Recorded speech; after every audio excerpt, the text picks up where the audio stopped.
All right, everyone. I have a really cool guest with me today.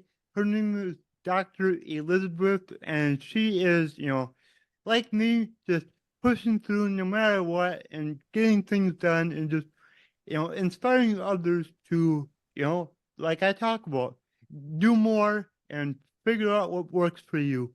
So, Dr. Elizabeth, please tell us who you are and how you spend most of your time. Yeah. Well, thanks so much for having me, Nick. This is such a pleasure. My name is Dr. Elizabeth Wisniewski. I'm a certified perinatal chiropractor, and I also have a PhD in depth psychology with specialization in somatic studies. And I'm also a person with visual impairment. And I really emphasize person language first because being visually impaired does not define me or any part of my life. It's just a part of me, just like being a chiropractor is part of me. So that's who I am. And I practice in Ventura, California, as well as virtually. And I've been in practice almost 12 years as a chiropractor. And I got my second doctorate 2 years ago in 2022. And all my research is birth related, specifically the lived experience of cesarean birth from a cross cultural perspective. So I'm really passionate about everything birth. That's amazing. And, that's something that I don't know much about. So, you know, but as far as your chiropractic career, Mhm. what's your favorite thing about that? Well, you know what's so great about being a chiropractor is I don't actually need my eyes. And I tell my practice members, like, hey, I cannot physically see you. So if you're telling me about something, use directions like right or left. Don't just say like the pain's here or this problem's here. Yep. Use your words. But I'm like, I don't need my eyes. I use my hands, my heart, and my third eye, which is really my sense of intuition. And so that Hmm. allowed me to have a lot of success as a chiropractor because it's such a hands-on career. And I was on the path to law school and then lost the rest of my eyesight after my 30th surgery when I was 21, turning 22, right when I had finished undergrad. So I really feel and know in my soul that losing my eyesight helped me gain a greater vision for myself and for what I'm doing and putting out into the world. So being a chiropractor is really important to me because it just isn't eyesight. It's so much more. It's my entire body, soma, soul, and psyche coming together to help others and facilitate their healing. I apologize. My Siberian Husky is behind me. His name is Jaya, and he's chewing a bone very excitedly right now. It's all good. I have three cats, and sometimes they walk in front of my camera, sometimes they move my camera, so I totally understand. Love it. They're all So, invited. yeah. But you know what I love about your story is, being a chiropractor, Mhm. that's like your place to be you, where your vision impairment doesn't matter, and Mhm. you can just be you, and that's like it's like you don't like realize your disability, but I like to say different abilities at Mhm. that time, and that reminds me of you know my job. I've been driving garbage trucks for like 10 years now, Mhm. and when I'm behind the wheel, my disability goes away. Like I don't think about it; it's just gone. Like it's my place. It's what I do. It's for what I like doing. But yeah, that really resonated with me because it's just who you are. It's a part of who you are, just like you said. Yeah. Yeah, absolutely. And I used to be feel shame around it, but now being almost 12 years into practice and almost being 40, I feel a lot more confident. And I tell my new practice members at their first visit very clearly, like, I cannot see you. Like, and Hmm. like I mentioned earlier, I need like more description. And I really reassure them, like, it doesn't matter. And a lot of times they're like, oh, I bet your sense of touch is better. And it really truly is. And we know that in the science that if you lose a sense, your cells will migrate from one part of your brain to another part of your brain. So Yeah. those senses become more acute. And so we've proved that on functional MRI machines, but I know it in my body as well. My hearing so much better than most people, and definitely my palpation, my sense of touch is so keen. So it is really a perfect career for me. That's for sure. That's for sure. And I like to help people understand, different, I don't like the word disabilities, but it's what everybody understands. But different abilities, I like people to understand more. So, can you just tell us, a little bit about what it's like to be visually impaired and how you overcome your day to day? Yeah, and I feel like my circumstance is unique because I wasn't born with any visual impairment. I Yep. could see, I lost my vision in my right eye when I was 14 and my left eye when I was turning 20, I was 21, turning 22. So I had a long time and I still remember what it's like to see. So Hmm. I dream in color, and there's days I wake up and part of me is so grateful that I just had this beautiful dream and the landscapes I saw in my dream time. And then I wake up and I'm like, oh, this is so frustrating. I can't do that anymore. And I want to say on the side before I go deeper into this that I've done a lot of therapy and somatic based therapy to be in relationship with this change in my life. So this is a practice and it's not perfect. I certainly have days where I'm like, this is terrible. I'm so frustrated. Like, give me 1 minute of sight back. Yeah. And then I have to come back into relationship with it. So what's really interesting is just how technology has shifted. When I was in chiropractic school, I graduated in 2012. I still had to have advocates reach out to every single book publisher for every class. Then we had to buy the hard copy of the book. Then we had to request the book on CD. And then I'm stuck with all these books and the CDs. And then going to grad school, I started my MA to PhD program while practicing in 2016. So it's not like a big gap in there. Huge change with having my iPhone, and I can download all the books on Kindle or iBooks or wherever. I Yep. can read PDFs. So now I have all my books just on my phone. That's a Mhm. really big difference for me. So there's free apps, one's called Seeing AI, and it's developed by visually impaired engineers at Microsoft. And it's Cool. not perfect, but it helps me a lot to read currency because American dollars are all look and feel the same, Yep. same size, shape, everything. It's very frustrating. Yep. But it has channels on it, so I use that a lot. And then, like I told you before we started, I have a personal assistant. I also have a virtual assistant, and I'll FaceTime my family members because I'll be like, wait, this is the blue one, right? And I have a system even, and my sister asked me a few years ago, like, how do you always match? How do your clothes always match? And I just have a system. If it's something that I buy that's black, I always put one slit in the tag with scissors. So I have a system because I am very independent of like, go, go, go. And I take lots of vitamins, so I have good memory. So I just kind of call on my other senses for texture, but even like my whole house and everything here, I've decorated it. And it's really from like embodied intuition of feeling into it and knowing and remembering what the colors look like and knowing what I want and what I want other people to observe. But then I add in, I usually have a fountain going behind me that I turned off for our interview. I always have good music, smells, like really embracing all my senses helps me feel grounded in my body and to stay like aware with my surroundings. And then to get around, I will use Lyft or Uber, have my assistant take me to appointments, things like that. And just, you have to, there's a humbling that comes in it too, of being like, hey, I need help. And so Yep. you're working on that to be in a place where you can ask. And then the biggest, hardest part, to receive the help, which is always a practice for me. Exactly. We all struggle sometimes to ask for help. We get kind of stubborn, and I know I do it all the time.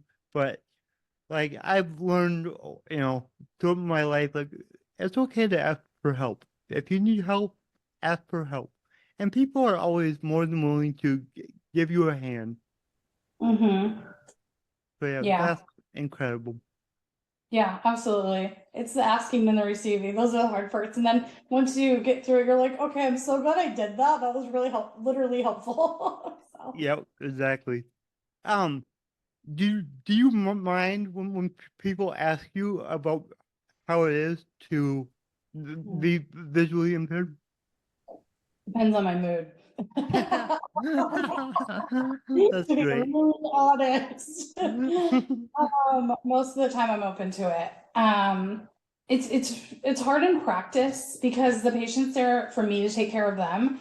And Mhm. I don't want them to ever feel like they're have to caretake me, but then they're so curious. And so it's great because then I can point them to like this podcast interview and I'm like, oh, I've actually have some stuff recorded on this. So if you want to know more, listen to this or read this article I published. Because it comes up all day, every day, and that's really taxing on me emotionally, mentally, physically, spiritually. Um, Most of the time I'm open to it. Because I know people typically are coming from a place of just curiosity and people express to me like, I just don't know if I could do that. And it's like, well, I didn't really have a choice. um, so yes and no, and sometimes that's a hard question. Yeah, no, I get it, and I'm kind of the same way. So, Yeah. but I am gonna ask you probably the question you get the most is what does it look like? Since you're someone that you could see before, you remember, Mhm. what would Mhm. you like be able to compare it to?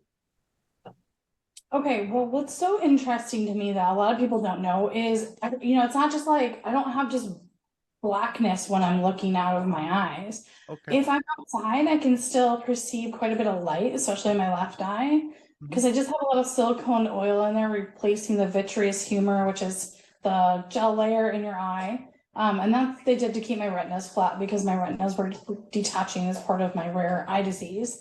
Okay. Um, so I see a lot of colors and it's really nebulous. It's like looking at the cosmos where there's like all these swirls and colors and everything. Um, so that's one of the biggest things. But what's really also challenging about that is those colors and lights don't go away if my eyes are open or closed. So if Okay. I'm really tired, my retinas actually react and like produce, there's like a white light neurologically produced.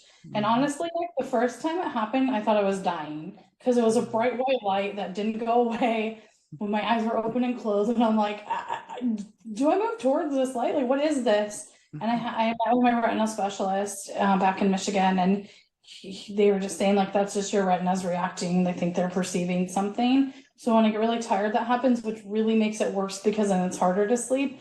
And the Yeah. light that's produced is so bright that it's painful. Like I feel it in my body where it's like it hurts me almost.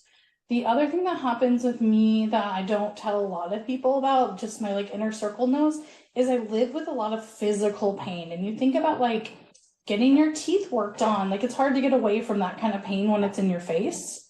Yep. And so when the pressure, the barometric pressure drops if there's a storm over here on the ocean, or if I'm back home in Michigan, it comes across Lake Michigan.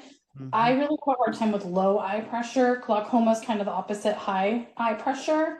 Um, so when my eye pressure is low, I get really extreme headaches that sometimes are migraines. And then I have a constant pressure in my face pretty consistently. I've learned to just deal with it, I guess, and don't notice it as much unless it gets really bad.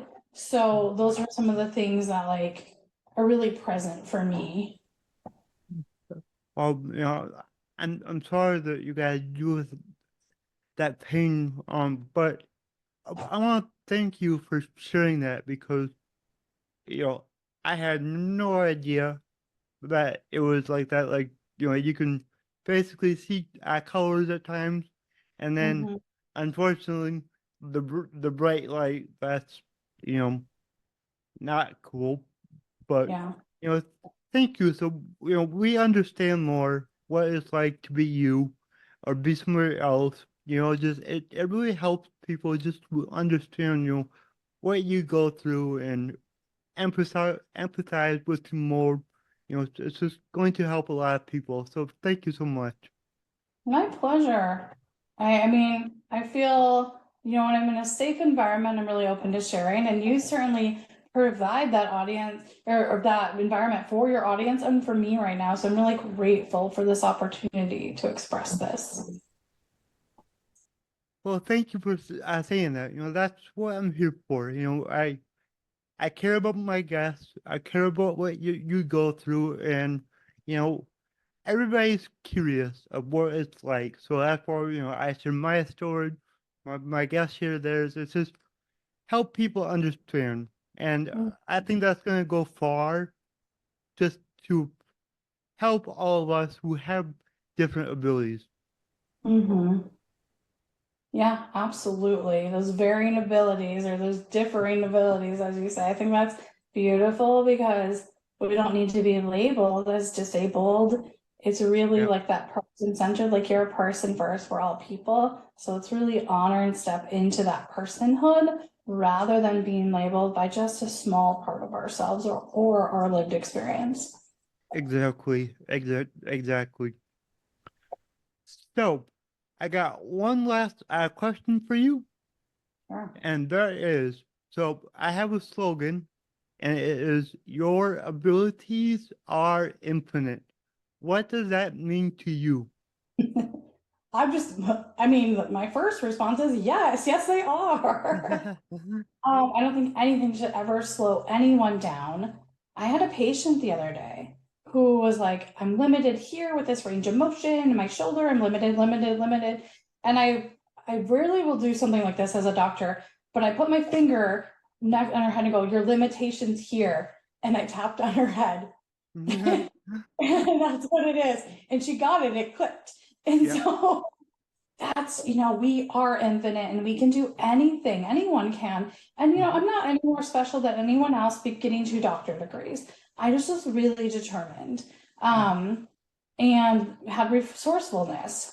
And I told you beforehand, my parents were both in special education. My mom was a special ed teacher. My dad became an administrator and professor of special ed. So I really knew how to advocate for myself. And that really helped me. So, tapping into your resources in your city, in your state, federally, whatever it may be, and using them, that's that asking for help, because you never know, they might pay for your school. You might Yep. have all these resources you're not aware of that can be really helpful to help you reach beyond your potential, because it is infinite and we can all do anything we put our minds to, our body, mind to. Yep, exactly. I love your answer, and I ask that on every episode, and the answer's always different. It's always unique. It's always personal, and I just love that because the cool thing about my slogan is it's infinite. There's infinite possibilities with what it means to somebody else. So I just love that. Absolutely, I love that too. So thank you. So, how can people find you if you want to be found? You can find me. My Instagram, my business Instagram is the best place. It's Dr. Elizabeth Wisniewski. Just my full name like that. Yep. I can send it to you to put in your show notes, but that's a Yep. great way to find place to find me. You're welcome to DM me. A lot of my content is perinatal, so just anything around birth, but also just a lot of health, wellness, holistic health and healing in there. So it kind of runs the gamut, but please connect with me there. Awesome. Sounds good. And yep, I will put everything in the show notes. Beautiful. Thank you so much for having me